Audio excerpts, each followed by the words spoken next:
Welcome to Frazier and Deeter's Culture of Compliance podcast series. I'm Sabrina Serafin, partner and national leader of Frazier and Deeter's process, risk, and governance practice. Today's topic addresses the evolution of compliance, and our guest is Darryl Cox, Strategic Cloud Advisor at QTS, one of the largest data center providers in the world. Thank you for being here today, Darryl. Thanks, Sabrina. Appreciate you having me. You've had a lifelong interest in technology, starting with programming camp and your first personal computer, which was an Apple IIe, yes. Back in the day when I was a kid, I think 7 or 8 years old. All right. Well, thinking about the changes to the compliance environment since then, how did we get here? Well, compliance is a bit of a natural outcropping of security, and really security is a natural outcropping of data and data itself. When I think a little bit about how we got here, I try to go back in history, and when I mean back in history, way back in history. Man's evolution from, I guess, the caveman grunting days through where we are today really kind of accelerated once we started documenting data. If you think about it, when I was, when a caveman was back in the day and he learned something, if he was able to communicate that to subsequent generations through a spoken language, that meant that next generation didn't have to relearn that situations in their life, the ability to have agriculture, whatever it may be. And that evolved eventually into written language, and that from there, the explosion of everything from the alphabet to the printing press really disseminated a huge amount of data. Right. Well, that data eventually became very valuable out there, whether it was sending information from a warring faction, emperor to emperor back in maybe BC times or the early ages. That also led to people looking to take advantage of that data, get that information so they can have better react to a wartime situation or get information about transactions that are happening. And so as miscreants were trying to take advantage of this data and information that's becoming available, people had to find ways to secure that data. I look back in some time to BC times and the first use of security. There was a device called the sickle, and the sickle was a rod where you'd wrap a piece of papyrus around it and a way to create cryptography for some of those communications. And so that evolved over the years, as you would imagine, into all the advanced cryptography we have today. Really? Well, that was a whole lot easier when the owner of the data was also the controller of the data. Right. We talk about information security basics. You've got this subject and object interaction. The object is the data or the thing itself that some application or person or entity wants to interact with. When that was simply the data owner had full control over it, you could make whatever rules you want to around it based on its value. I think about the safe at my house. I've got a small safe that I keep important things to me in my life. Well, it's pretty easy for me to figure out what I put in that safe because I know what I value the most and I stick it in there. Okay. Well, when you get to the point where the data controller is no longer the data owner, you start to have some challenges. Imagine if I told you, here's some important information, make sure you take care of it. Well, do you put it in your safe or do you keep it someplace else? All that kind of evolved around the time when you had banking started to become important. And when it was physical objects, it was a little bit easier, still complicated. Once we digitized this data and put it in the hands of data controllers, now we have a very complicated situation. How do those data controllers know what value I place on that object that I own, and how do I ensure that they're doing the right thing with that data? The dawn of compliance and regulation is here. So now that we're in the 21st century, I've heard you often say that data is our most valuable commodity. So talk to us about that. Yeah, absolutely. It used to be that a physical object was the most important thing, whether it was property, a piece of gold, could be any other sort of asset, my home, things that were physical in nature.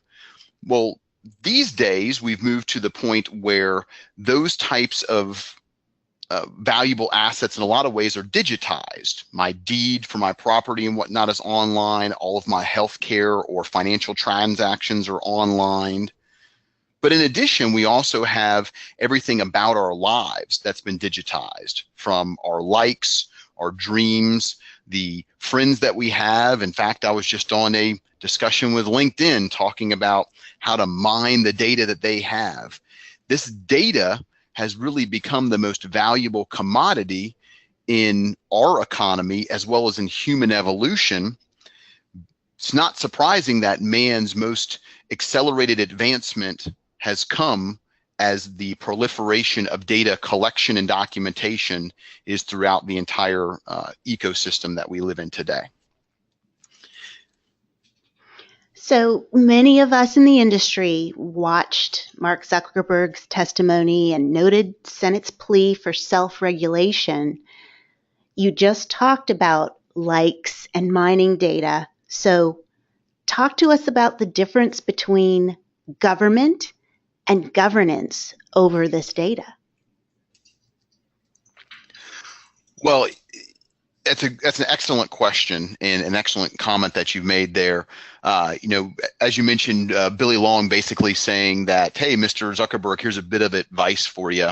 Congress is good at two things: doing nothing, which we're probably all very familiar with, and certainly overreacting. And so far, we've done nothing on Facebook, but we're getting ready to overreact. And that goes to your point about governance versus government. If we wait for the government to set a standard, oftentimes they're reacting many years after the fact that there's been an abuse of the data that's being held by data controllers, companies, individuals, or other governments that has caused damage to these data owners, essentially you and I in most cases here.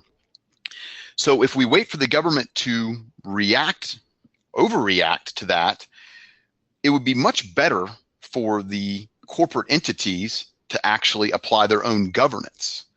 In fact, I believe that long term, the best governance for business is going to lead to more of a competitive advantage in the marketplace versus waiting for the government to come along and whack the industry or individual companies over the head. Now, what's unfortunate about that, and maybe I'm a bit naive, and that perhaps my children and their generation won't give up 99% of their security and privacy for productivity and comfort. But I'm really hoping that the next generations actually look to value the governance that companies are putting out there in an effort to provide much better security controls and compliance that's self-regulated or self-governed versus waiting for industry to regulate them. Unfortunately, these days, what we're seeing is the consumers of these companies' services and products are putting no value on security and governance, assuming it's built in, wanting a very inexpensive product, perhaps free, Right. and then just penalize the companies once they have a breach, penalize them terribly. Yes. I'm not sure the incentives are aligned there. Right.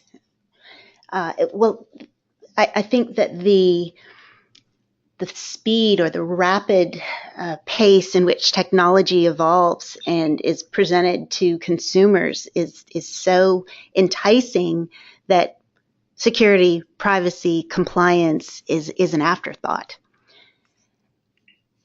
Yeah, it really is, and it's a bit unfortunate these days. It seems like we really need to have a flip of the mindset, and perhaps something like what's going on in the EU with GDPR is directionally correct. I like to think that the culture of the European Union is a little bit different than the culture of what we have stateside. I believe there's kind of an inherent mistrust of third parties collecting and holding data, and it's rooted in probably some pretty good fears and some abuses that happened in history, certainly World War I and World War II, to the population as a result of some of that stuff. However, I'm not sure that that's the answer. I don't know how that we convince these data controllers, who are these third-party companies or governments, that they're always going to have the best interest and the best controls over that data that align with every single individual for which you're holding that data. It almost feels like we need to flip the script and get to the point where you as the individual actually hold and own and can control that data the way we had it, decades and centuries and millennia ago.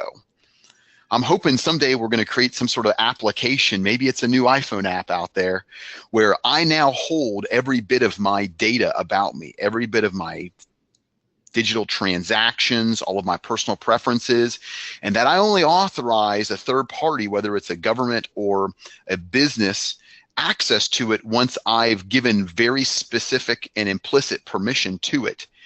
And only then can they see that data temporarily, and then it's automatically wiped.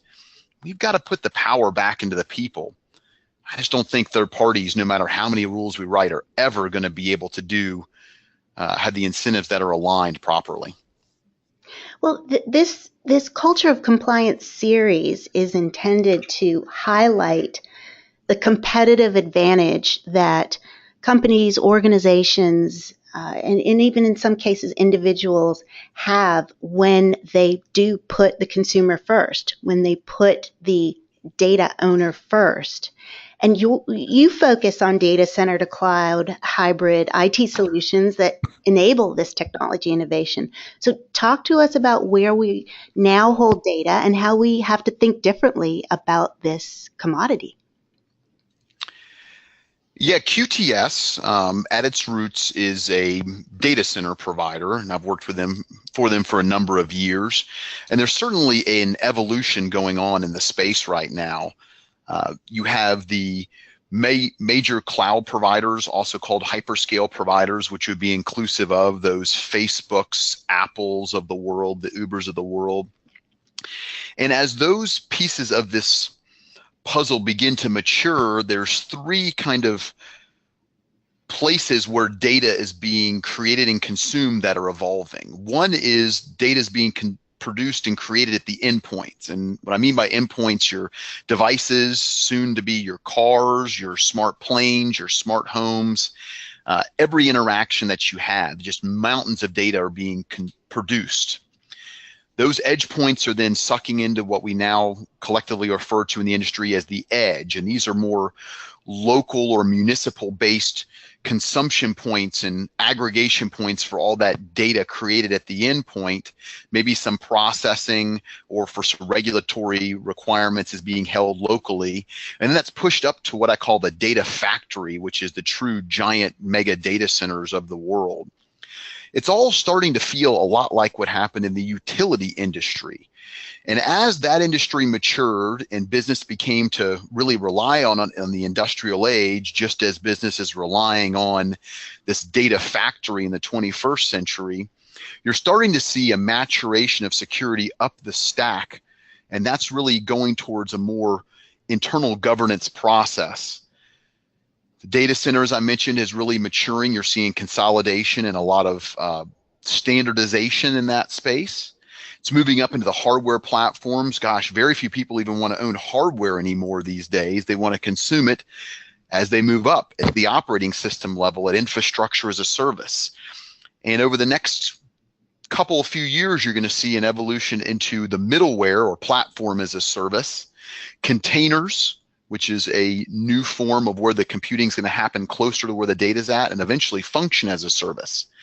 And as these segments become more mature, security is going to be built in and consolidation will happen. So at QTS, we really see that ecosystem and look to connect all these different platforms from the endpoints to the edge to the data factory and the data center as these segments mature, so that it provides a very secure and governed way of consuming the data, just like a data factory would. Thank you, Darryl. And I could talk to you about this for hours, but this is our time. I want to really thank you for being here with us today, for your interesting insight and perspective. For our audience, thank you for listening to Frazier and Deeter's Culture of Compliance podcast, and please join us for our next episode.